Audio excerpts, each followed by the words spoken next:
köszöntök mindenkit Jászberényben, a Városi Könyvtár és Információs Központ kamaratermében. Nagyon örülök, hogy ennyien elfogadták a meghívásunkat, és eljöttek ide hozzánk. Lehet, hogy nagyon sokan most vannak itt először, és annál nagyobb szeretettel köszöntöm ebben a szép kis alföldi városban mindannyiójukat. Mi nagyon készültünk erre a konferenciára. Régóta azt is mondhatom, hogy már szinte egy évvel ezelőtt elkezdtünk róla beszélgetni. És én azt hiszem, vagy legalábbis igyekeztünk mindent megtenni azért, hogy jól érezzék itt magukat a mi kis városunkban. Sokféle programot szerveztünk, meg hát én azt hiszem, hogy ez a szakmai program, amit országvilág előtt olvasható volt, merjük remélni, hogy mindenki megelégedésére fog szolgálni, meg épülésére és javára. Jászberényben vannak, a Jász-Nagykun-Szolnok megye északnyugati felemén, egy pár gondolatot hadd mondjak el a városunkról. Közel 28 000 lakos él itt a településen. A Jászság fővárosaként ismerik itt a környéken a mi városunkat. A Jászság gazdasági, oktatási és kulturális központja, és hát a kultúra egyik fellegvárában köszönhetjük itt a vendégeket. Ha azt mondjuk, hogy TextLib, a mi könyvtárunkban 2 évszám jut eszembe. Egyik még a 90-es évek elején, itt nagyon sok kollega, aki akkor itt dolgozott, hirtelen nem emlékezett rá, hogy mikor is tette be a lábát a TextLib a mi könyvtárunkban, de valamikor olyan 93-94.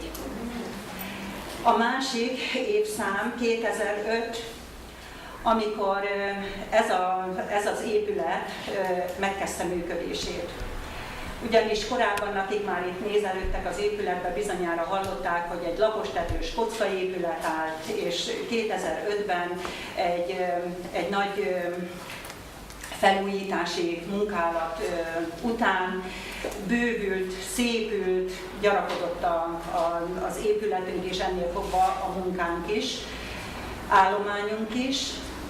És ehhez kötöm a TextLibnek a másik évszámát, ugyanis ettől az évtől, illetve a megnyitás után egy huszárvágással mindenféle munkálatot a TextLibben végzünk, a nyilvántartást, a kölcsönzést.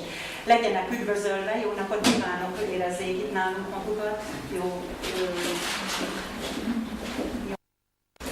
És tehát ez a 2 évszám az, ami ilyenkor az ember eszébe jut, amikor egyfajta köszöntőt mond. Én nem is húzom tovább az időt, mert nem ezen van a hangsúly, és nem ez a lényeg. Még annyit el kell mondani, hogy ezt a konferenciát az Infocare Kft-vel közösen végezzük. Jeles képviselői itt vannak közöttünk, tisztelettel köszöntöm őket, a munkatársaink nevében volt, akit már ismertünk, volt, akit nem ismertünk, de azt hiszem, hogy ez a 2 nap kellő alkalom, vagy jó alkalom lesz arra, hogy itt a szakmának ezen a területén tevékenykedőit is közeli ismerősként köszönhessük. Engedjenek meg, hogy egy régi cikket hadd olvassak fel, egy pár gondolatot. Ez a cikk a Versegi Ferenc megyei könyvtár, Jász-Nagykun-Szolnok megyei könyvtár szerkesztésében megjelent, Kaptár című könyvtári lapban jelent meg 1995-ben.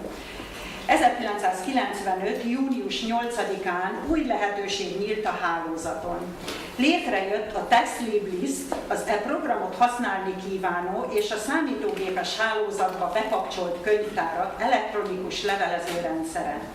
Mint a lista létrehozója, szervezője szeretném, ha számítógépes hálózatot elérni nem tudó kollégák is profitálhatnának valamit ebből az információszerzési módból. Kérek ezért minden TextLib-et használó könyvtárat, hogy kérdéseikkel, problémáikkal keressenek bennünket.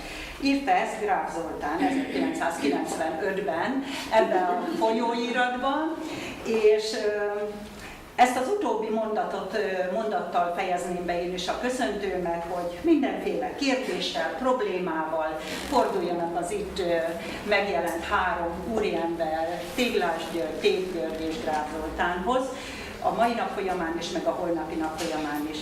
Köszönöm szépen, és akkor én átadom a szót Téglás György úrnak, tessék.